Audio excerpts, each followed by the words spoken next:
Bienvenue à Exposé. On est sur Twitch, mesdames, messieurs. C'est vraiment très intéressant. J'espère que vous allez aimer ce que vous allez entendre aujourd'hui. Roxane, Julie et moi, on est très contents d'être là avec vous autres. Aujourd'hui, est-ce que les RH sont encore utiles? C'est notre débat pour la prochaine heure. Mesdames, je vous Mais avant de écoute. commencer, Sylvain, on va dire aux gens qui nous écoutent, si vous avez des questions sur le fonctionnement de Twitch, simplement envoyez un courriel à info@complexx.ca. Notre équipe, ça va lui faire plaisir de répondre à vos questions là, pour vous orienter un petit peu sur la plateforme. Absolument. Bon, ben, on est parti. Premier débat. Roxane, qu'est-ce que t'en penses, toi? Oui, Sylvain. Je te lance la balle déjà. Ah oui, tu fais ça, toi. Hein? On commence comme ça aujourd'hui. Les RH, c'est-tu utile, cette histoire-là? Bien, j'espère, parce que sinon, on va se poser des sérieuses questions sur le futur de ComplexX. Mais en fait, je suis vraiment contente de vous retrouver, chers collègues, aujourd'hui pour jaser avec vous. Puis, oui, c'est un sujet chaud d'actualité. Puis, Julie puis moi, on en a parlé souvent dans la dernière année de cette posture-là. Au niveau des RH, tu sais, est-ce que c'est encore utile? Oui, c'est encore utile. Est-ce que ça doit se transformer? Assurément. Moi, c'est ça que j'ai envie de dire, là. Tout évolue, tout change et je crois que la fonction RH est plus stratégique que jamais, mais ça doit se transformer. Ça doit être modifié à différents niveaux. Madame Dupuis, t'en penses quoi, toi, de ça? Ben moi, quand j'ai lu l'article, j'ai complètement été flabbergastée de lire ça. Premièrement, un titre qui est très choquant. Puis, on sait que les RH ont longtemps été des passeurs de commandes. Fait que les gestionnaires appellent, embauche-moi quelqu'un, trouve-moi quelqu'un, fais les payes. C'est pour ça que je dis passeurs de commandes. Alors que, Roxane l'a bien dit, les RH peuvent agir de façon plus stratégique puis vraiment aider dans l'organisation. Donc, de penser, est-ce que c'est encore utile? Si on pense que les RH, c'est juste des passeurs de commandes, non, c'est plus utile. Puis on va pouvoir remplacer plein de fonctions avec l'intelligence artificielle dans les prochaines années. Donc, les professionnels RH vont devoir s'élever, sortir un petit peu du cadre dans lequel on a été formé à l'université, puis dire, attends, il faut que je m'ouvre un petit peu plus aux stratégies d'entreprise, un peu plus business. Puis moi, dans mon expérience, ce que j'ai toujours entendu, c'est que le monde dans la finance, eux autres, ils regardent des chiffres. Puis les RH regardent le monde. Puis quand les RH proposent des plans, ils ne regardent pas les chiffres. Donc ça doit changer. Tu sais, on doit être capable de dire, quand on développe nos gens, c'est pas juste une dépense, c'est un investissement, puis comment qu'on va le faire de façon intelligente. Donc, absolument, les RH doivent s'intéresser à une vision plus grande des affaires, de l'organisation, de la business, pour que ça fasse du sens dans l'évolution du poste. Oui, je suis d'accord, mais je vous apporte un autre côté. Je pense que les RH doivent définitivement rentrer dans le game. C'est-à-dire qu'il y a une culture au niveau de l'organisation qui s'installe, puis les RH doivent suivre cette culture-là, puis il y a une synergie d'équipe, là, clairement, puis on pourra certainement en reparler. On a du temps en masse ce midi pour parler de ça, mais j'ai quand même le goût de vous dire que moi, avec mon expérience de gestion, j'en ai eu des super belles expériences avec des équipes RH. J'en ai eu des PARH qui étaient excellente. Je pense à Chloé, par exemple, pour ne pas la nommer, je faisais une équipe de feu avec elle. C'était incroyable le travail qu'on a fait ensemble. La synergie qu'on avait, on avait une stratégie, on avait une méthode. Elle savait très bien ce que j'avais besoin parce qu'on se parlait, parce qu'on savait où est-ce qu'on s'en allait. Il y avait un bout du travail que c'est elle qui faisait, il y a un bout du travail que c'est moi qui faisais. Puis à un moment donné, oups, on travaillait ensemble vers la fin sur les derniers 1000, la deuxième, la troisième entrevue. Fait qu'il y avait quelque chose vraiment qui se passait. Mais l'idée de dire que les RH doivent changer, je suis d'accord avec vous, les filles. Cependant, pour être celui qui donne les formations de supervision la plupart du temps chez ComplexX, on va s'entendre que les gestionnaires, je veux dire les gestionnaires en général, doivent arrêter de pelleter leurs problèmes de gestion ou de ressources humaines dans le cours des ressources humaines. Je pense que les ressources humaines aussi décrochent souvent à cause de ça. Moi, ce que j'ai trouvé intéressant, justement, par rapport à ce que tu dis, Sylvain, dans l'article, ce qui m'a un peu choquée, justement, c'est de voir que les gestionnaires ils ont encore l'impression que tout dépend des ressources humaines, tu sais. Dans l'article, ça disait qu'il y avait l'impression que les ressources humaines n'étaient pas assez disponibles, leur donnaient pas assez de soutien, mais tu sais, c'est pas ça l'objectif. L'objectif, tu veux, des gestionnaires qui sont autonomes, qui sont responsables. Oui, on peut accompagner, on peut soutenir, mais c'est pas au RH de tout faire à la place du gestionnaire. Puis, tu sais, je pense que ça prend vraiment un changement de vision par rapport au rôle et à la fonction RH, parce que c'est sûr que ça peut être beaucoup plus stratégique que ça, là, tu sais.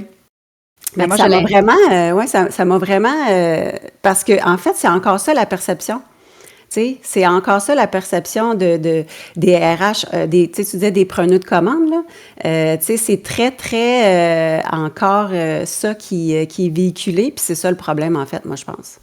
Ben, j'entends ce que tu dis, Roxane, puis j'ai juste l'image d'une gardienne d'enfant, le babysitter un peu, là.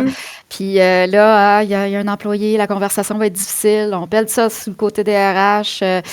J'ai un conflit, je me suis mis la tête dans le sable parce que j'aime pas ça, on m'a parlé aux gens, puis on m'a mis dans une position de gestion malgré ça. Fait que je pèle ça sur les RH. Donc, tu sais, quand on parle de se transformer, oui, les RH ont besoin de se transformer, mais les gestionnaires ont besoin de se responsabiliser aussi dans leur pratique de gestion, puis de faire preuve de leadership courageux, puis, mon Dieu, à un moment donné, les avoir, ces conversations-là difficiles, sans être obligés d'être tenus par la main. Oui, définitivement. Vas-y, Roxane. Oui, tu sais, puis je pense pas que c'est la faute des gestionnaires dans le sens où c'est une question de vision d'entreprise, tu sais, de justement de ce qu'on pense que ce travail d'équipe-là doit être, tu sais, c'est correct, il y a une collaboration qui doit être là entre, tu sais, la direction, la gestion, les ressources humaines, mais, fait que, tu sais, les gestionnaires, si ce qu'on leur dit, c'est que les RH sont là pour les aider dans le recrutement, régler leurs problèmes, gérer les conflits. On ne peut pas leur en vouloir de s'attendre à ce que ce soit ce genre de service-là qui leur soit offert. Mais c'est ça. C'est un changement de culture, en fait. Définitivement. On l'entend trop souvent, de toute façon. Peu importe, vous le savez, les filles, là, peu importe les entreprises où on va, on entend ça. Les gestionnaires ont l'impression d'être laissés de côté par les ressources humaines. Fait que, tu sais, tantôt, je vous disais, les gestionnaires doivent se responsabiliser. En fait, ils doivent être imputables du travail qu'ils ont à faire. On le sait. Maintenant, c'est clair que les ressources humaines doivent être là tout le temps. Je vous donne un exemple. Combien d'entreprises qu'on coach puis que les gens ils ont un chiffre de nuit, travaillent de nuit? Allez voir les gestionnaires qui travaillent de nuit. Demandez-leur. Les gens des ressources humaines, les PARH ou peu importe qui, là, des RH, peu importe. Qui va prendre du temps pour aller la nuit voir ce qui se passe ou répondre à des questions? Il y en a peut-être, là. Je ne suis pas en train de dire que ça n'existe pas. Il n'y en a pas beaucoup, c'est sûr et certain. Ben, c'est pas mal plus rare. Puis, tu sais, c'est des postes qu'on retrouve aussi beaucoup en télétravail. Fait que, il y a une réalité aussi. Est-ce que tu vas voir ce qui se passe sur le terrain, dans les opérations? Effectivement, Sylvain, toi puis moi, on a travaillé beaucoup avec les chiffres de nuit. Dans les 2 dernières années, en fait, on a coaché puis formé pas mal de monde la nuit parce que nous autres, on est disponibles 24 sur 24 tout le temps. Puis effectivement, eux autres, c'est rare qu'ils ont de la formation, c'est rare qu'ils voient du monde, c'est rare que les gens qui appellent de l'administration s'intéressent à eux. Donc, la relation qui est tissée avec les gens de nuit, ben vraiment pas la même que les relations qui sont tissées avec les gens de jour. Fait que déjà là, il y a un écart important là, dans le rôle que les ressources humaines jouent, dépendamment du corps de travail. Fait que ça, c'est important quand on parle de domaine manufacturier, quand on parle des usines de prod et tout ça. Là. Ça fait une différence. Moi, j'ai une question pour vous. Vas-y, on t'écoute. Vas-y, tu as levé la main. En fait, là, est-ce que vous pensez qu'on devrait scinder un peu, mettons, la fonction RH puis le développement organisationnel? Pensez-vous que si on faisait cette distinction-là, que dans les organisations, on avait vraiment un service de développement organisationnel, puis un service un petit peu plus RH, justement, transactionnel, ça pourrait aider justement à avoir un peu plus de soutien pour les bonnes raisons, puis parce que je pense que, en tout cas, c'est une piste, je pense, puis de plus en plus, puis je vais vous laisser répondre, là, mais de plus en plus, moi, ce que je vois, c'est que dans certaines organisations, ça se fait ça. Tu as vraiment des individus, des conseillers, tout ça, qui sont là plus pour tout ce qui est, tu sais, le recrutement, les relations de travail, tout ça, puis des gens qui sont plus là au niveau DO, donc développer les compétences, gérer la relève, développer le leadership, accompagner les gestionnaires. Donc, qu'est-ce que vous en pensez? Julie, je vais te laisser répondre parce que tu es plus vieille que moi, je te laisse répondre. C'est même pas vrai. Une certitude, tu vas toujours être plus vieux que moi, toute la vie. Moi, je pense, Roxane, que ça fait bien du sens ce que tu dis, mais malheureusement, au Québec, on est 80% de PME, puis souvent, les fonctions RH, c'est limité en termes de monde. Là. Fait qu'on va voir des postes en RH s'installer quand on a peut-être 75 employés et plus. Là. En bas de ça, c'est rare qu'on va voir des gens à temps plein s'occuper des ressources humaines, puis ça va être un généraliste qui fait tout. Fait que quand tu parles de ça, c'est de travailler par spécialité. Puis ça, tout à fait, là, quand on a les moyens de se payer une équipe, ou est-ce qu'on va travailler par spécialité, je pense que tout le monde va trouver son bonheur puis ça va réellement faire une différence. Ceci étant dit, moi, je pense que si on s'en va dans la PME, qui est 80% des entreprises au Québec, puis pas mal de nos clients aussi, on travaille avec des grandes entreprises, mais des petites, c'est là qu'il faut que les gens qui sont en poste ouvrent leurs horizons. Et moi, je pense que les gens en RH doivent développer leur approche en développement organisationnel. Quand je parlais d'amener l'aspect business dans les RH, bien, c'est ce qu'on fait en développement organisationnel. Pas juste le développement des talents, mais comprendre qu'est-ce qui se passe dans l'organisation, travailler sur la culture, diriger les gens dans des stratégies. Fait que je pense que ça dépend de la taille de l'organisation et du budget qu'on a, mais définitivement, plus on est petit, plus on a besoin que la personne s'élève. Parce que sinon, ben ça va faire des payes, ça va faire de l'embauche. Mais après ça, est où ton évaluation de rendement? Il est où ton développement, ton plan de développement, ton plan de formation pour l'employé? Il n'y en a pas. Fait que, on se retrouve avec des gaps importants. Puis quand on parle de performance, ben si tu veux être performant, tu as besoin de développer tes gens. Sinon, tu vas toujours être en arrière du marché. Hey, excuse, Rox, j'ai le goût de dire quelque chose là-dessus. Vas-y. Je vais prendre une note, je ne vais pas oublier. Prends ta note. Bien, oui, je suis d'accord parce que, regarde, je donnais un exemple. Julie, je suis d'accord avec toi. Je donnais l'exemple tantôt de super équipes que j'ai déjà formées avec des PARH, mais j'étais dans une entreprise de 500 employés. C'est autre chose. Il y avait du monde pour soutenir les directeurs dans cette organisation-là. Puis, je vais être honnête, Chloé et moi, on sait développer notre propre culture. Puis, on faisait une super équipe. C'est pas l'organisation qui poussait cette culture-là, malheureusement. Oui, de travailler avec les gestionnaires, c'était important. Je ne dirais pas le contraire. Ils prônaient ça.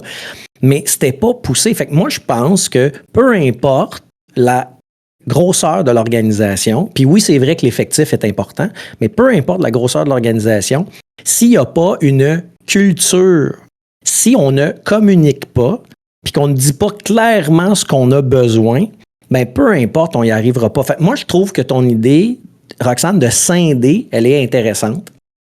Parce que justement, ça pourrait permettre à tous de se retrouver dans la bonne chaise et de pouvoir vraiment faire le travail qu'on s'attend d'eux. Mais c'est clair que dans une petite organisation, on ne peut pas espérer ça. Mais est-ce que la directrice générale de l'organisation, le VP, le président, peu importe, est capable de pousser cette façon de réfléchir, de voir donc cette fameuse culture, la synergie qu'on peut développer? Puis ça m'amène à dire que moi, ce que je vois justement à travers les clients avec lesquels on travaille dans des plus petites entreprises, là, la vision qu'ont ces gens-là, c'est la vision du développement, la vision justement d'une position plus stratégique des ressources humaines, c'est là que ça fait la différence parce que justement, hier, je parlais avec un client, puis tu sais, ça faisait, je pense, 6 ans qu'il est arrivé dans l'entreprise, puis ce qu'il me disait, c'est, moi, quand je suis arrivée, voici comment je voulais me positionner, voici ce qui est important pour moi, tu sais, développer le leadership, développer la relève, tu sais, être assis à la table des discussions, être assis avec les gens de la direction pour justement changer cette culture-là. Puis il me racontait tout ce qu'il avait mis en place dans les 6 dernières années. Donc, c'est ça aussi qui fait la différence, tu sais. En tant que professionnel à RH, je pense qu'on doit développer cette culture-là soi-même, puis se voir comme un joueur beaucoup plus stratégique, développer justement nos équipes en ce sens, leur donner des outils pour qu'ils se sentent ferrés à aller s'asseoir avec la table de direction, à être positionné de façon plus stratégique pour ensuite pouvoir influencer l'organisation. Tu sais, c'est ça qu'on fait, tu sais, je veux dire, développer une organisation, assurer la performance, l'efficacité, puis l'atteinte des objectifs, ça passe par les gens qui sont là, par les ressources humaines. Donc, tu sais, si on est en mesure d'avoir les discussions, puis d'être se positionner stratégiquement, puis d'être aligné avec les objectifs stratégiques de l'organisation, plutôt que juste, justement, prendre des commandes puis être transactionnel, ça va faire toute la différence, tu sais. Fait que je pense que c'est ça. Ça passe à travers où on se positionne. Puis, comme tu disais, Sylvain, ça dépend des joueurs qui sont là. Puis ça dépend de la vision de ces personnes-là, tu sais. Puis c'est ce qui peut faire vraiment toute la différence, puis qui peut faire en sorte que ça va changer aussi la vision globale de l'organisation. Parce que l'autre enjeu, moi, que je vois, c'est, tu sais, je communique, je partage avec des gens qui ont la même vision que nous, qui ont vraiment le désir de transformer les choses, puis d'avoir un peu plus d'influence dans l'organisation. Mais si en haut, c'est pas la vision qu'ils ont, ça marche pas, tu sais. Fait que ces gens-là se battent, puis justement, c'est plus difficile, tu sais. Absolument. J'ai le goût de vous amener ailleurs, mais ça tout interrelié de toute façon, puis on va continuer à jaser là-dessus. Mais tu sais, dans l'article, il y a quelque chose qui est venu me chercher parce que c'est intéressant, clairement. Mais nous, là, c'est quoi notre slogan chez notre tagline, c'est Complexix? C'est quoi, Julie? C'est l'humain d'abord. C'est l'humain d'abord. OK? Dans l'article, on disait, on pourrait-tu remplacer le mot ressources par relation? Tu sais, au lieu de ressources humaines, ça pourrait-tu être relation humaine? Parce que, tabarnane, j'ai fait attention. C'est bon. On n'aura pas fait affaire de bip. Non, mais c'est-tu frustrant qu'on prenne pas le temps de considérer l'humain dans nos organisations. Puis là, il y a du monde qui nous écoute puis qui vont dire « Hey, le fou, attends un peu, là, moi, j'en mets du temps sur mon monde puis tout. » Bien, tant mieux pour toi. Puis continue. C'est parfait. Ça, c'est ça qu'on veut. Mais il y en a combien des endroits où il n'y en a pas, justement, de considération de l'humain? Puis, tu sais, je veux juste faire une parenthèse. Le gars puis la fille qui a un job qui n'est pas de gestionnaire, qui est au premier niveau, on va le dire comme ça, elle et lui ont une responsabilité de faire leur job comme il faut. Là. Hein? C'est pas tout, ça tombe pas tout du ciel, cette histoire-là. On a tous nos responsabilités dans une organisation. Mais trop souvent, les organisations ne considèrent pas l'humain. Puis ça, c'est choquant. C'est frustrant parce qu'en 2025, qu'est-ce que les gens veulent? Puis là, je vais me répéter sur des choses qu'on dit dans nos formations, mais les gens ne veulent pas un salaire. Ils veulent de la considération. Ils veulent être reconnus. Ils veulent qu'on leur dise « Hey, guy, good job. Bon job aujourd'hui. Bravo, continue de même. On aime ça quand t'es de même, quand t'es dans cette zone-là. » Bref, qu'est-ce que vous pensez de ça? Bien, en fait, c'est drôle que tu dises ça parce que quand je l'ai lu, moi, je me suis posé la question, ressources humaines, c'est encore le bon terme? Fait que si je me suis dit la même chose. OK, puis là, je cherchais, bon, par quoi on pourrait remplacer ça, tu sais, comme, mais c'est vrai que ça, tu sais, écoute, ça, moi, c'est la réflexion que je me suis faite. Mais, tu sais, c'est pour ça qu'on fait ce qu'on fait, Sylvain, puis tu as raison, tu sais, c'est l'humain d'abord. Moi, là, il n'y en a pas de performance. Si l'humain qui est là, il n'est pas considéré, il n'est pas outillé, il n'est pas accompagné, il n'est pas... Tu sais, puis ça, c'est à travers la culture de l'organisation, c'est à travers tout ce qu'il vit dans son quotidien. Vas-y, Julie, tu as une question? Non, j'ai pas une question, mais j'allais dire attention, parce que là, on parle beaucoup de l'employeur qui doit être bienveillant, tu sais, s'occuper de ses relations humaines et tout ça. Mais la réalité, on le sait, là, on n'est pas performant au Québec. On travaille avec des gens de l'Europe, on travaille avec des gens des États-Unis, on voit la différence de culture. Puis il y a eu depuis la COVID, là, il y a eu un balancier là, où est-ce que, tu sais, on a vu du monde envoyer leurs employés dans le Sud, on a vu, tu sais, donner des conditions extraordinaires. Puis, tu sais, les entreprises, en ce moment, il y en a beaucoup en difficulté économique, là. Il y en a beaucoup qui ferment, il y a des postes qui sont coupés, il y a des restructurations qui se font, il y a des équipes qui sont coupées, les tâches sont réorganisées. Puis, tu sais, on voit que il y a énormément d'efficience à aller chercher dans l'organisation du travail. Fait qu'à un moment donné, oui, il faut être bienveillant, puis il faut se donner, mais chaque personne est responsable de performer parce que ce qu'on te donne, c'est en échange d'une performance. Fait que faut que la performance soit mesurée à l'extérieur de ça parce qu'on en a vu des entreprises là, dans les dernières années. Ça fait quand même 8 ans là, qu'on travaille avec des organisations. Puis, il y en a là qui ont mis des choses extraordinaires en place, puis ils en ont dépensé de l'argent, puis il n'y avait pas plus de productivité. Fait que, tu sais, à un moment donné, tu sais, il faut faire ça stratégiquement aussi, puis qu'il y ait, tu sais, moi je donne, mais en échange, il faut qu'il y ait un ballon qui revienne, puis qu'on ait une certaine productivité qui s'installe. Il faut avoir ce mindset-là. C'est sûr. Ça prend des résultats. Puis, tu sais, on en parle des fois, c'est tout le temps un peu délicat, hein, parler de performance, productivité. Mais moi, je crois vraiment que les deux sont possibles. Puis, tu sais, justement, quand tu as des gens qui sont bien, qui ont un environnement de travail, puis pas obligé d'avoir un gym à job, là. Pas besoin, justement, que Julie, t'as pas besoin de nous envoyer en voyage, là. Tu sais, ce que je veux dire, tu vas pouvoir sauver la vie. Ça serait le fun, là, by the way. Mais en fait, je pense que c'est quand même à travers ça, Julie, qu'on peut avoir de la performance, tu sais. Puis pas dans le fait de plier ou, tu sais, puis c'est une responsabilité de tout le monde, là. Tant l'individu que l'équipe, que l'organisation. Puis c'est là-dessus qu'on travaille constamment, nous, responsabiliser les gens, tu sais. C'est comme... Je peux tout mettre en place, on peut mettre tous les meilleurs outils, les meilleures pratiques, tu sais, comme tu l'as mentionné, mais si les gens ne se responsabilisent pas, bien, ça ne fonctionne pas. Mais je pense quand même que ça fait partie de l'équation. Super intéressant notre conversation, les filles, je trouve vraiment. Mais là, on s'éloigne, pas tant, mais on s'éloigne un peu de notre sujet. Pas tant, t'as raison, Roxane, pas tant, mais je vous ramène. Les RH sont encore utiles. Les RH, là, qu'est-ce que les relations humaines... Moi, j'ai décidé que j'appelais ça de même master. Qu'est-ce que les relations humaines peuvent faire au sein d'une organisation pour faire une différence, pour que les gens de l'organisation se sentent reconnus?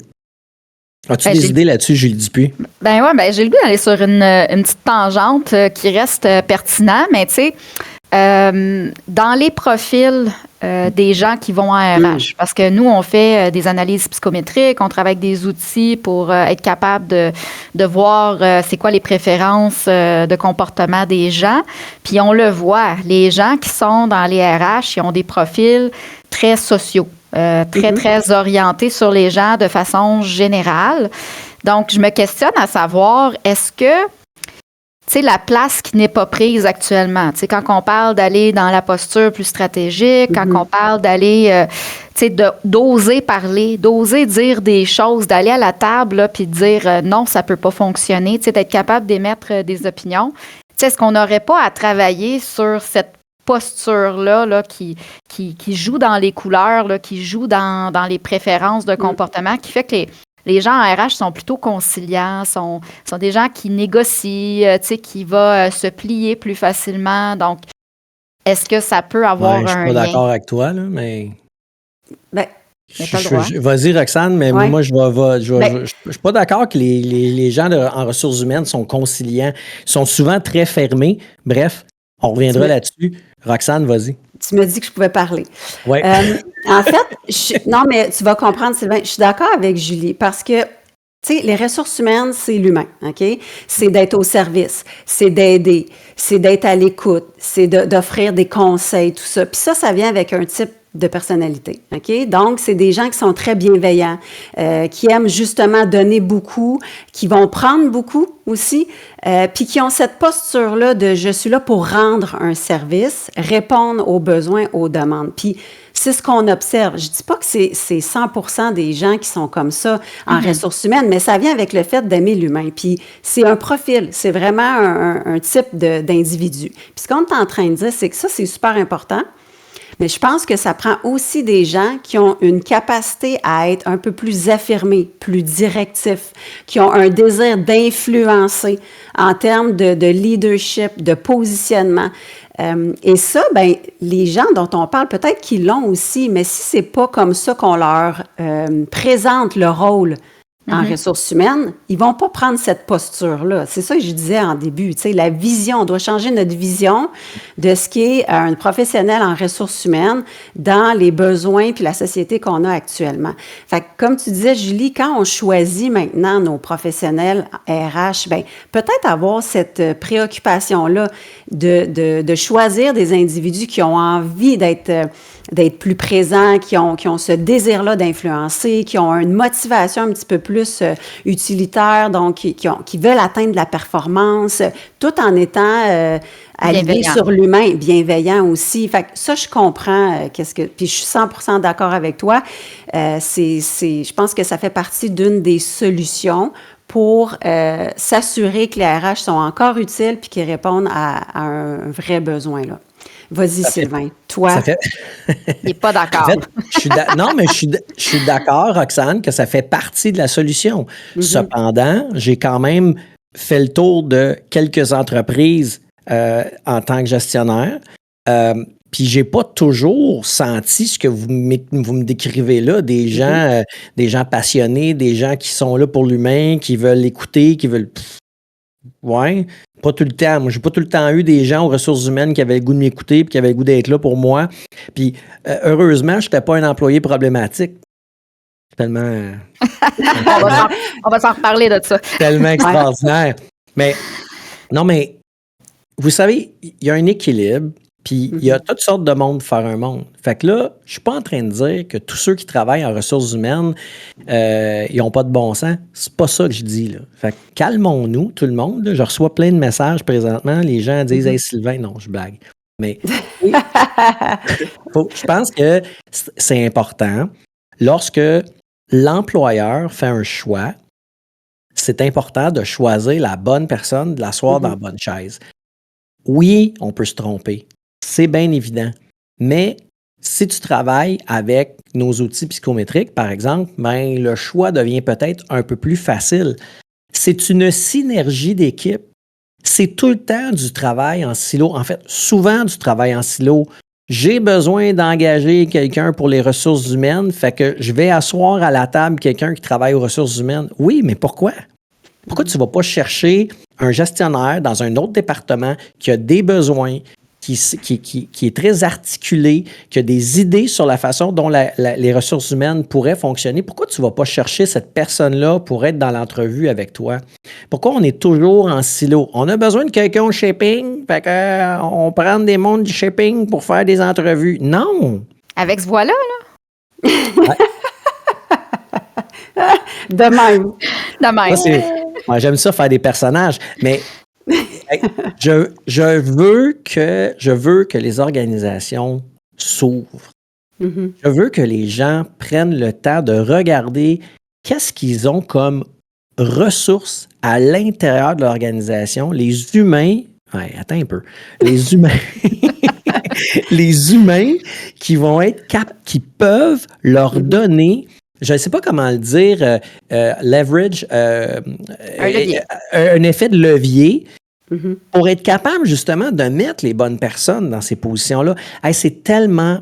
Ce sujet-là, là, ça pourrait être le sujet de notre deuxième émission aussi, là, tellement qu'il y a des choses à dire là-dessus, c'est fou. Mais fait que je suis en partie d'accord avec vous autres, les filles, mais j'ai pas toujours vu ça, moi, de l'ouverture des gens des ressources humaines, de la fermeture, de la rigidité.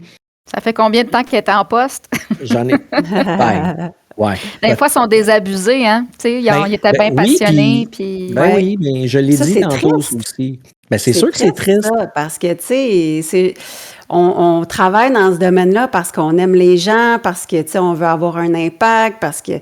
Puis, tu sais, dans l'article, il disait justement que les RH, ben, ce qu'on leur reproche, c'est qu'ils sont pas disponibles, sont débordés, tout ça. Puis, moi, ce que je trouve intéressant dans ce que tu dis, puis c'est une solution, utiliser les ressources à l'interne. Tu sais, le développement d'une organisation ne repose pas juste sur les ressources humaines, tu sais. Il y a des stratégies, il y a des gens de qualité, de valeur que vous avez dans vos organisations que vous pouvez aller chercher puis qui peuvent contribuer, qui peuvent aider au développement, tu sais, organisationnel ou aux ressources humaines, bref. Puis, tu sais, l'autre chose que j'étais comme heureuse quand j'ai lu l'article parce qu'il disait quand même que 76% des salariés s'accordent quand même pour dire que les RH jouent un rôle important dans le bon fonctionnement des entreprises. Fait que c'est encore utile, mais il faut vraiment, c'est ça, transformer ça puis se poser des questions, tu sais. Oui, Julie. Moi, je fais des 2 au lieu des 1. Ben, oui, absolument. Mais tu sais, ce que dit Sylvain est intéressant. D'utiliser les ressources, c'est comme s'il faudrait un peu plus décloisonner.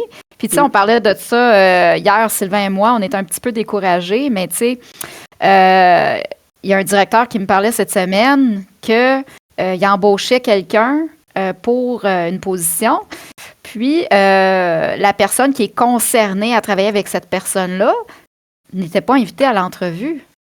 Ben voyons donc, tu vas engager quelqu'un dans une équipe puis que le superviseur de cette équipe-là ne sera pas présent. Moi, je vais choisir ton joueur. Hey, voyons donc. C'est pas rare, hein? Ben, c'est pas rare ça, qu'on voit ça. Tu as tellement raison, Roxane. Hey, on voit ça partout. Mais de quel droit... Hey, OK, respect. Modère-toi, là. Je veux pas pogner les nerfs. Mais de quel droit? Je sais pas. Tu sais... Tu as besoin de contrôle des fois. Tu sais, oui, quoi? de Moi, quel droit tu te donnes cette importance-là, toi, en tant que directeur, ou peu importe la position de management, là, peu importe, de dire, moi, je vais choisir avec qui tu vas cet travailler. équipier-là pour mon superviseur, pour mon chef d'équipe. Voyons, ça fait pas de sens. C'est pas une synergie d'équipe, ça. C'est pas on travaille ensemble pour être meilleur. C'est je te mets des bâtons dans les roues. Ça fait, pour moi, ça fait pas de sens. Puis oui, justement, on parlait de ça, Julie et moi, hier, puis je me dis, c'est pas ça qu'on enseigne, nous, chez Complexix. Mais c'est tough de changer la culture d'une organisation quand tu as quelqu'un qui est assis dans son bureau depuis 25 ans ou qui fait ça depuis 25 ans puis qui n'a pas essayé de se renouveler. Oui, et puis des fois, hein, c'est juste un manque de connaissances ou, tu sais, on l'a tout le temps fait ça comme ça, fait qu'on fait ça comme ça, c'est moins compliqué. Tu sais, des fois, c'est pas par manque de volonté ou c'est pas malveillant, au contraire, mais c'est pas rare qu'on voit ça, tu sais, des gestionnaires qui sont pas impliqués dans le processus de recrutement, puis après ça, ben c'est sûr, ça roule tout croche, tu sais. Puis là, on parle des RH qui sont full débordés. Mais tu sais, c'est parce que si tu veux tout garder le contrôle sur tout en tant que, tu sais, dans ton service de ressources humaines, puis ça aussi, on en voit, hein. Tu sais, on dit que il y a certains gestionnaires qui se détachent de ça, vraiment volontairement, veulent même pas s'en occuper. Mais tu as aussi des professionnels RH qui aiment bien garder le contrôle sur ce qu'ils font, puis tout ça. Fait que... Mais, tu sais, moi, vraiment, je trouve que, il faut travailler ensemble, là, tu sais, pour avoir dans un processus de recrutement. C'est important, là. Voyons donc. Puis, tu sais, ce qui est triste, là, excuse, Julie, je te laisse aller. Tu sais, ce qui est triste dans ce que tu viens de dire, Roxane, ce que tu dis, là, ça fait tout du sens. Puis, il y a des gens qui nous écoutent puis qui se disent, ben oui, c'est bien évident. Il faut travailler en équipe, sinon, on n'y arrivera pas. Mais ces mêmes personnes-là ne travaillent pas en équipe. Oui, c'est ça. Tu sais, c'est tout le temps tout évident. Mais on le mettre en place. Après. Ben oui, on prend pas le temps. On est tellement occupés, les effectifs sont tellement réduits qu'on n'a pas le temps de prendre le temps de mettre les bonnes pratiques en place. C'est triste. J'arrête pas de dire à mes superviseurs, hey, prends le temps maintenant. ben oui, tu vas faire un petit peu plus d'heures, puis tu vas en arracher un peu plus, mais prends le temps maintenant de montrer, de donner la chance à tes employés d'avoir les bonnes pratiques. Puis je te jure, dans 6 mois, tu vas me remercier parce que dans 6 mois, tu auras plus de temps dans tes mains pour faire ta job. Ben non, on prend pas le temps parce que, c'est ça, on a peur, j'imagine. Ben, c'est ça, parce qu'on sait ce que c'est, hein, les humains. On préfère refaire à tous les jours la même chose en espérant qu'un jour ça va changer. Mais on est fous de même. Mais, tu sais, tantôt, Julie, tu parlais d'efficience, tu sais. Moi, je pense vraiment qu'une autre solution, une autre clé, c'est de se questionner sur nos processus, sur notre façon de travailler dans nos services de ressources humaines. C'est pas normal que le monde soit tout le temps débordé. OK, oui, je comprends. Tu sais, il y a des fois que oui, mais il y a quand même des choses à faire, à revoir, des façons de travailler. Puis, tu sais, je reviens à ce qu'on disait tantôt par rapport au profil des gens en ressources humaines. Puis, tu sais, je veux pas généraliser, là. Tu sais, je vais avec mon expérience, mon expertise. En tout cas, un petit peu. Mais, tu sais, souvent, c'est des gens super bienveillants. Justement, les gens qui aiment les humains, là, ils veulent aider, OK? Ils veulent aider, sont au service, ils se donnent à 100 000 à l'heure. Puis là, quand tu leur parles, ils sont débordés. Allô? Ça se peut-tu que tu dis tout le temps oui, que tu mets pas tes limites, que tu t'en prends trop dans ta cour, puis là, tu veux pas. Tu sais, il y a ça aussi, il faut se regarder. Tu sais, tantôt, on parlait de se responsabiliser. Je pense que ça, c'est une clé aussi. Regardons notre façon de travailler dans nos services de ressources humaines. Qui fait quoi? Puis, c'est-tu à moi de le faire? On le fait-tu de la bonne façon? On peut-tu être plus efficient dans notre façon de travailler? En fait, la réponse est oui. Ça, c'est sûr. C'est sûr. Il faut se questionner, là. Questionne-toi, Julie. Moi, je me questionne tout le temps. En fait, ça se questionne trop. Oui, moi, je me questionne trop, vraiment. Le cerveau fonctionne à 100 000 à l'heure. Mais non, c'est vrai, ça, Sylvain. Il faut se questionner parce que, tu sais, on dit tout le temps dans nos formations, 95 de ce qu'on fait dans une journée, c'est sur l'autopilote. Là, on ne se questionne pas. Puis il nous reste un 5 conscient où est-ce qu'on s'arrête puis on analyse. Fait que moi, depuis une couple d'années, à chaque fois que je vis des situations, je me questionne pour me dire... Qu'est-ce qu'on peut faire la prochaine fois pour que cette situation ne se répète pas? Donc, d'essayer d'apprendre des erreurs qu'on vit, puis après ça, de refaire les choses différemment. Sinon, Roxane l'a dit, on est un peu fou, tu sais. C'est Einstein qui l'a dit, mais Roxane, elle nous le dit souvent. Fait que, fait que c'est ça. Fait qu'il faut innover. Puis si on ne change pas notre façon de faire les choses, puis prendre ce 5 %-là conscient, puis de s'arrêter, il n'y aura rien qui va se passer. Puis, tu sais, l'amélioration des processus au niveau RH, Roxane, absolument. Hey, il y a encore plein de monde, là, qui n'évaluent pas, qui ne s'assoient pas avec leurs gens une fois par année pour leur dire comment ils ont besoin de se développer. Hey, les besoins psychologiques, c'est l'actualisation de soi qui est au top de la pyramide. Puis là, tu es en train de me dire qu'il n'y a personne qui t'a rencontré depuis 3 ans et demi pour te dire que tu fais comment ton travail. Hey, c'est quelque chose, là. Fait que, tu sais, quand on parle d'améliorer les processus, il faudrait se questionner, est-ce qu'on en a des processus? Puis là, oui, là, vous allez tous me dire peut-être, ça dépend de la taille de l'organisation, parce que quand on est une jeune entreprise, on a moins de temps. J'en étais une jeune entreprise aussi. Complexix est venue au monde de rien. On est parti de zéro. Puis, on en a mis tranquillement en place des choses. Puis, l'idée, c'est pas de tout faire. Il faut s'ajuster à nos ressources, à la taille de l'entreprise, à ce qu'on vit, puis tout ça. Mais avance un peu, tu sais. Avance. Tu sais, ça se peut pas qu'au bout de 7 ans, tu n'as pas eu le temps de mettre rien en place, que tu rencontres pas ton monde 1 heure par année, tu sais. Oui, vraiment. Fait qu'il y a du travail à faire. Il y a du travail à faire. Il y a du travail à faire. Puis, tu sais, qu'est-ce que vous dites, justement, vous deux, là, tu sais, aux entreprises ou, tu sais, aux dirigeants que vous rencontrez pour les amener à comprendre l'importance, tu sais, à accorder au développement de leurs ressources, puis à avoir une équipe en ressources humaines, même si c'est pas une grosse équipe, là, tu sais... moi, ça me fait capoter encore aujourd'hui de voir à quel point il y a des entreprises pour qui ça a très, très peu d'importance Et moi, je trouve que c'est capital, là. Si tu veux de la performance, puis tu veux avoir une entreprise en croissance qui suit le rythme, qui s'adapte à l'évolution, au changement, aux transformations, tu as besoin d'une équipe qui te soutient pour en arriver là. Tu sais, des fois, je suis comme choquée des fois quand je rencontre certaines entreprises. En même temps, ça m'excite parce que je me dis, ils ont vraiment besoin de nous autres. Fait que c'est la bonne nouvelle, mais tu sais, ça serait quoi vos arguments clés? Tu y vas ou j'y vais? Vas-y. Je vais te laisser parler. Je t'ai coupé 2-3 fois tantôt. Non, c'est correct. Moi, Roxane, c'est sûr que, tu sais, les gens qui sont complètement fermés puis qui ne veulent pas en faire de changement dans leur organisation, puis tu sais, ça nous arrive, là. Il y a des gens qui nous appellent puis qui disent « Viens informer mon monde, ils n'ont pas d'allure, tu sais.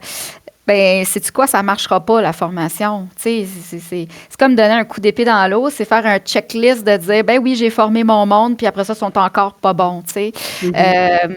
Fait qu'il y a des organisations qui ont à avoir un wake-up call pour vraiment changer leurs pratiques. Puis, tu sais, quand ça va bien, ça va bien. Tu sais, tout roule, là, l'économie roule. Mais quand ça va mal, puis l'économie va moins mal, puis là, il commence à avoir des restrictions, il commence à avoir, tu sais, les profits sont moins là, puis tout ça, c'est généralement là qui se réveillent puis qui disent, ben là, ça marche pas, j'ai flippé 100% de mon staff, je suis toujours obligée de recommencer. Ou on voit aussi les cas typiques de, j'ai toute une gang d'employés qui sont sur le bord de la retraite, j'ai rien planifié, là, tout le monde va partir, puis là, je suis vraiment dans la merde parce que la mémoire corporative va toute partir, j'ai rien documenté, là, la panique à pogne. Fait que, tu sais, il y a des personas, on peut dire, d'organisation, qu'on voit que ça a toujours été sur le gun, que ça a toujours été à la va-vite, qu'il n'y a pas de structure, qu'il n'y a pas de profondeur. Puis c'est pas juste au niveau des ressources humaines. Fait que, tu sais, t'envoies quelqu'un dans les ressources humaines, là, tu l'envoies mourir, là, dans tu sais, je veux dire, bonne chance, là, il y a beaucoup de travail à faire. Fait que, moi, ce que je dirais à ces organisations-là, c'est qu'est-ce que vous voulez pour le futur? Tu sais, puis c'est comme ça qu'on leur parle aussi. Souvent, on va faire état de la situation. On va avoir un climat organisationnel quand on fait des sondages que les gens sont pas bien, sont malheureux, il n'y a pas de communication, il y a plein de conflits non résolus. Bien, c'est ça qui arrive quand tu gères des ressources humaines, puis tu gères des postes, mais que tu t'occupes pas de ton monde, tu sais. Puis, je veux juste dire quelque chose, Roxane, rapidement là-dessus. Je pense que c'est un peu l'œuf ou la poule. C'est-à-dire que, je donne un exemple. Dernièrement, Roxane et moi, on est allés faire de la formation où on a donné formation sur les microagressions. Parce que ça semblait être quelque chose de très récurrent dans cette organisation-là. Puis les employés disaient, ben c'est cool qu'on ait la formation, mais nos dirigeants sont où? Comment ça se fait qu'on ne les voit pas dans la salle? Est-ce qu'ils vont l'avoir, cette formation-là, eux aussi, sur les microagressions? Bref, je m'arrêterai là concernant cette organisation-là. Mais voyez-vous, c'est ça la patente. C'est que des fois, c'est l'œuf ou la poule.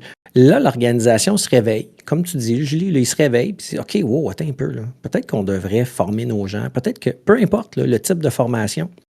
Donc là, les ressources humaines vont s'impliquer. Parce que c'était exactement le cas de cette organisation-là. Les ressources humaines sont même pas impliquées, sont engagées, sont dans au bout, ils veulent que ça fonctionne, par. Mais il n'y a pas eu un message préalablement à ça disant hey, by the way, là, on est conscient qu'on a des problématiques dans notre organisation, puis là, on veut mettre en place des ressources, des outils, des façons de faire qui vont nous permettre, tout le monde, de se retrouver, d'aller chercher cette synergie-là. Fait que c'est l'œuf ou la poule. Les gens paniquent, puis là, ils se disent parfait, on donne de la formation à côté à tout le monde.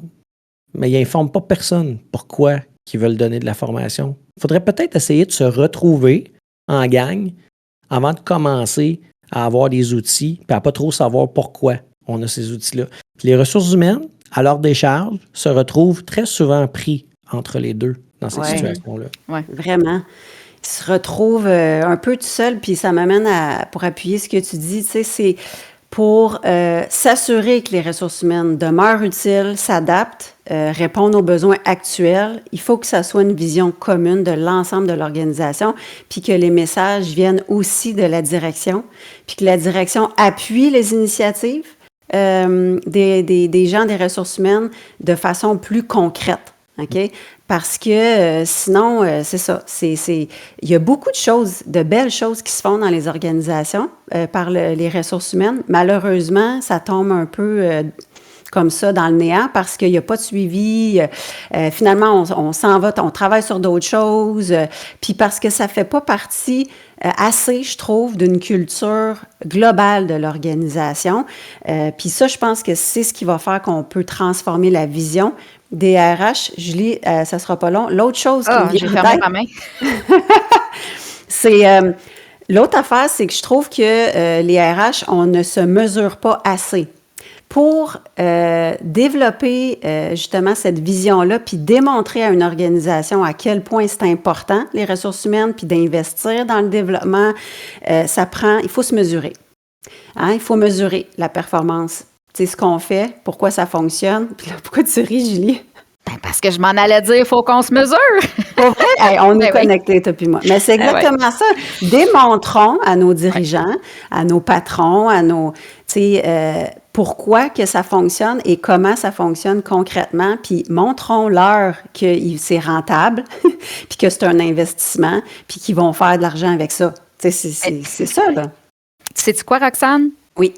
On se pratique pas assez en ressources humaines à faire des objectifs SMART. Mm-hmm. Spécifiques, mesurables, atteignables, réalistes, temporels. Fait que quand on fait ça, puis tu sais, moi j'accompagne en ce moment une entreprise qui forme l'ensemble de ses superviseurs, directeurs, et puis on fait beaucoup d'objectifs SMART basés sur de la rétroaction, de la communication. Hey, le monde ne trouve pas ça facile, là. Fait que, tu sais, c'est pas facile quand on parle de soft skills, quand on parle de comportement, d'arriver à sortir des objectifs qui peuvent être mesurables. Mais ça se fait, là. Mais il faut vraiment devenir meilleur à faire ça. Fait que oui, aux ressources humaines, si on était capable d'amener un peu de viande sur l'os, là, puis d'avoir des chiffres à l'appui, de dire qu'on a augmenté la performance de temps, moi, je pense que l'écoute serait plus grande que juste dire, ben là, ça n'a pas d'allure, il faut aider notre monde, tu sais, il faut les rendre meilleurs. Oui, mais so what, ça donne quoi? Fait qu'il faut que ça donne quelque chose. Oui. C'est quoi les outils qu'on va utiliser ou que les ressources humaines peuvent utiliser pour aller là, pour se rendre à ça? Je pense que souvent, on dirait qu'ils ne savent plus quoi faire. Mm-hmm. C'est pour ça que je ramenais tantôt l'idée de la synergie, d'utiliser les ressources d'un peu partout dans l'entreprise. Puis tu sais, c'est-tu un Kaizen? Je lance ça de même, là, un Kaizen où on va regrouper tout le monde de l'organisation puis on va dire, OK, parfait, on a une problématique, là, on n'a pas de synergie. On n'est pas capable de travailler ensemble pour élever nos équipes. On commence par où? Mais mais selon vous, les filles, là, c'est quoi les outils que les gens des ressources humaines peuvent utiliser? À part être moins bêtes, mettons. Ben moi, je pense qu'il faut commencer par avoir un système. Tu sais, si tu travailles et que tu n'as pas de repères, tu as beau développer les gens, ils n'ont pas de sens de direction puis ils ne savent pas où ce qui s'en va. C'est pour ça qu'on fait des mappings des opérations, c'est pour ça qu'on essaie de comprendre. Puis tu le sais, Sylvain, on vient d'en réaliser un mapping avec une entreprise. Puis là, le monde s'assoit autour de la table, puis là, tout le monde s'ostine parce que finalement, personne ne sait c'est quoi les étapes, tu sais. Fait que si on n'a pas de système, puis ça, c'est l'organisation, puis dans chacun des départements, d'avoir quelque chose, une vision qui est systémique, puis on va en parler dans notre masterclass bientôt, dans quelques semaines, mais la vision systémique, elle a besoin d'être là, puis elle a besoin d'être ancrée. Puis après ça, développons nos gens à l'intérieur de ce système-là. Sinon, c'est le chaos. Tu essaies de rendre des gens bons dans quelque chose qui est comme dans des sables mouvants. Tu n'as pas de structure, tu sais, ça marche pas. C'est pas organisé, c'est pas réfléchi, il y a pas de plan. Tu sais, c'est difficile de s'aligner puis d'atteindre des résultats de cette façon-là. Mais pour répondre aussi à ta question, Sylvain, comment se mesurer, comment il faut aller chercher l'information. Tu sais, il faut vraiment, puis ça, c'est une étape dans le processus. Ouais. Donc, que ce soit à travers des sondages, que ce soit à travers des rétroactions, tu sais, du feedback 360 ou, tu sais, des outils qu'on développe, mais il faut prendre le temps d'aller faire la cueillette de données, aller chercher Ouais. l'information et il faut faire de quoi avec Ah, God. ces Je suis informations-là. tellement content que tu le dises. Parce que, tu sais, sonder, tu sais, pour aller chercher le feedback des employés puis mesurer certaines données, tu sais, à quelque part, c'est un des outils, c'est le sondage, tu sais. Mais Ouais. l'erreur que beaucoup d'organisations font, c'est qu'ils vont sonder puis ils font rien avec l'information qu'ils vont aller chercher. Donc, Mhm. ça, c'est pire que de n'avoir rien fait, OK? Exact. Mais ça nous donne énormément d'informations, là. C'est incroyable. Tu sais, ce que tu peux faire. Fait que, tu sais, il existe plein de solutions à mettre en place pour se mesurer, donc avoir des indicateurs, puis évaluer si ce qu'on a fait, ça fonctionne ou ça fonctionne pas. Encore là, il faut prendre le temps de le faire. Ouais. Puis, tu sais, souvent, je dis aux entreprises, ben, OK, tu sais, tu manques de ressources, tu manques de temps, peu importe, mais entre rien faire puis tout faire, on peut-tu trouver comme un juste milieu, un équilibre, puis, tu sais, de se mettre en action tranquillement puis d'avancer, tu sais. Absolument. Tu sais, je suis content que tu aies dit puis faire quelque chose avec. Tu sais, les organisations OK, reprenons, je me reprends. Les équipes RH ont souvent cette idée de faire des sondages. Puis je pense que c'est vraiment une belle façon d'aller chercher, de tâter le pouls Mhm. de la gang. Absolument. Le problème, c'est que souvent, on ne fait rien avec, tu as raison. Et là, qu'est-ce qui arrive? Ben, je vous l'annonce, mesdames, messieurs, ressources humaines, vous perdez de la crédibilité et les gens ne vous font plus confiance. Et ça, je dis ça souvent à mes superviseurs. Crédibilité et confiance, man, si t'as pas ça, change de job, ça va pas bien, parce que tu seras jamais un bon superviseur si les gens ne te trouvent pas crédible et te font pas confiance. Mais je lancerai le même message aux gens des ressources humaines. Fait que si ça n'a pas fonctionné, le sondage, dites-le. Hey guys, Ouais. by the way, on a essayé quelque chose, ça n'a pas fonctionné, mais là, on s'en vient qu'une nouvelle idée, un nouvel outil qui, on l'espère, va porter fruit et va nous permettre de s'élever. Ça, je suis d'accord, Roxane, à 100%. Ça ne fonctionne pas, on laisse tomber l'idée, mais on n'en parle pas à personne. Oui, c'est ça. Il faut communiquer parce que, tu sais, ça arrive des fois là, que on va essayer de mettre des choses en place, ça marche pas comme on veut, il y a quelque chose qui arrive qui fait qu'on dévie de notre trajectoire. Fine, ça arrive. Communiquez-le. Dites-le, tu sais, informez les gens, l'organisation des étapes, ça c'est primordial, tu sais. Puis c'est sûr que si on veut un peu augmenter comment on dit ça, la popularité des services RH, puis tu sais la fonction RH qui est hyper importante, ben je pense qu'il faut être, c'est ça, faut être transparent, faut s'assurer, comme tu disais, de garder notre crédibilité, faut qu'ils nous fassent confiance, puis tu sais, il ne faut pas penser que ce qu'on dit aujourd'hui, c'est que, tu sais, on doit être parfait, puis que, tu sais, j'espère que c'est pas comme ça que les gens entendent ce qu'on est en train de dire, là.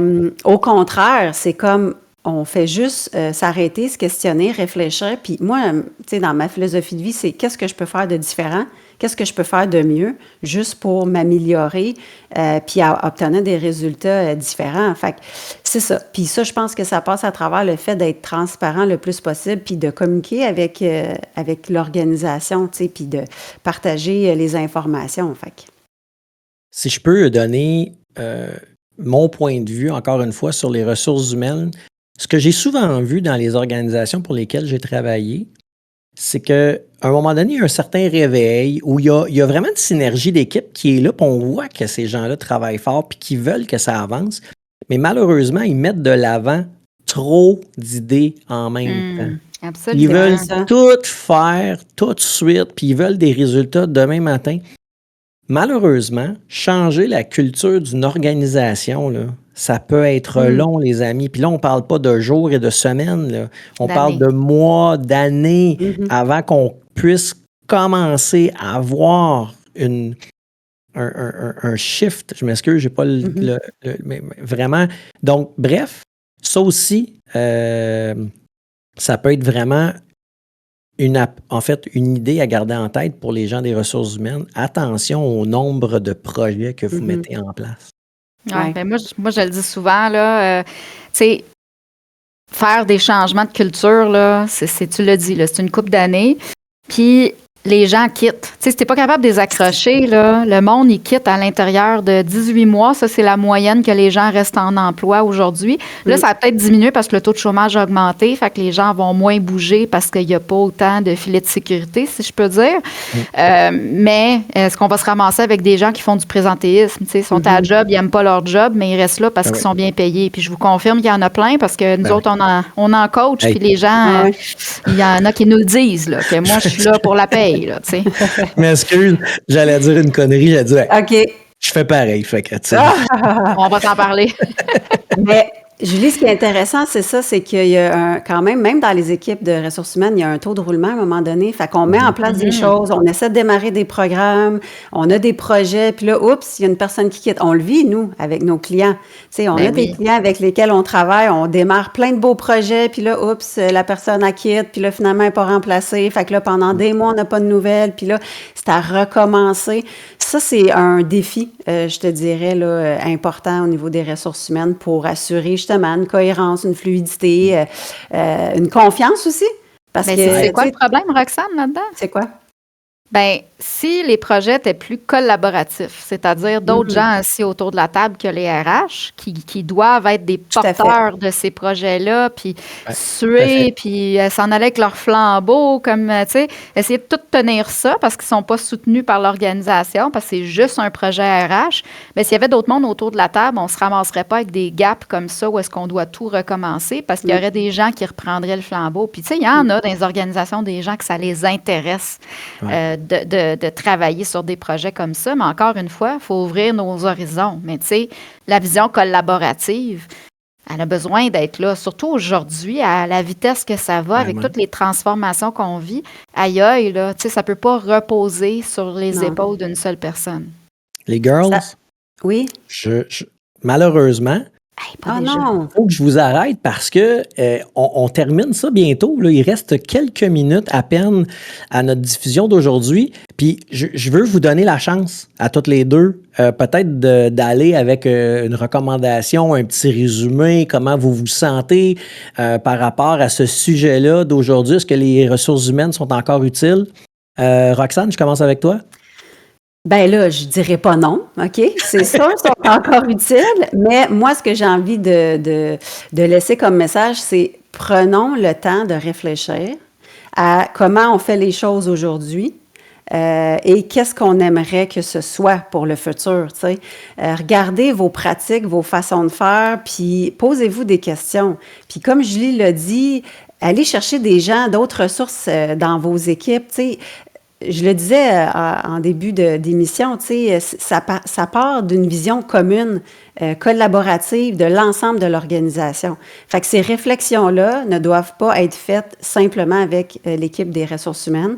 Je pense que ça doit faire partie d'une planification stratégique, ça doit faire partie d'un objectif beaucoup plus grand. Mais peu importe, posez-vous des questions. Moi, c'est, tu sais, essayez des nouvelles affaires, puis plantez-vous, parce que plus vite vous vous plantez, plus vite vous apprenez, puis vous réajustez.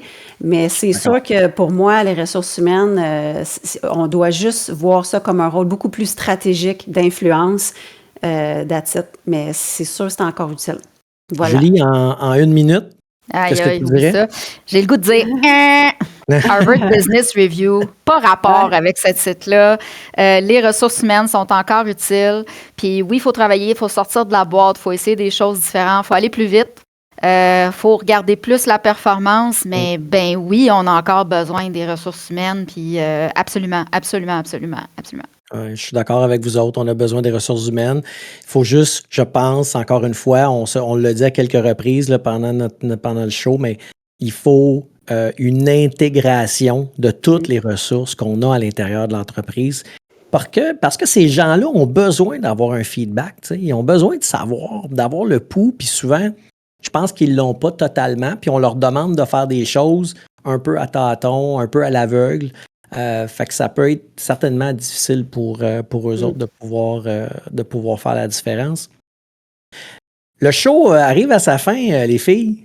Hey, Ah, j'ai le goût, déjà? ça va trop vite, mais j'ai le goût de vous dire, moi, j'ai le sujet de la prochaine. Ouais, vas-y donc. Il y a du monde, il y a des parents qui vont à l'entrevue de leurs enfants. Ils veulent faire partie du processus d'embauche. Entrevue d'embauche. Oh my Entrevue God. d'embauche, oui. Fait que moi, j'ai le goût de parler de ça. OK. Cette nouvelle génération qui inclut leurs parents dans le processus d'embauche. Hey, je peux te dire, j'aurais pas voulu que maman vienne en entrevue avec moi. Non. Moi non plus.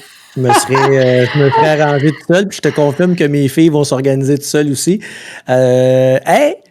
Merci les filles Merci, Sylvain. pour cette Merci, première. Sylvain. Merci, C'était Julie. vraiment très, très Merci, cool. Rox. Merci beaucoup, j'ai adoré. Merci d'avoir été là, vous autres, de nous avoir écoutés, de nous avoir suivis dans cette dernière heure. On sera là la semaine prochaine, vendredi, dès midi, sur Twitch. Si pour vous c'est nouveau, là, Twitch, gênez-vous pas, info@complx.ca et puis on vous donnera les informations pour être en mesure de vous joindre à nous autres la semaine prochaine sans problème. On aura des rediffusions de nos émissions aussi sur nos différentes plateformes. Fait que soyez à l'affût. Ça s'en vient très bientôt. Je vous souhaite une excellente journée, un bon week-end tout le monde. À la Hey, bon prochaine. vendredi. Salut! Bonne fin de semaine. Bye.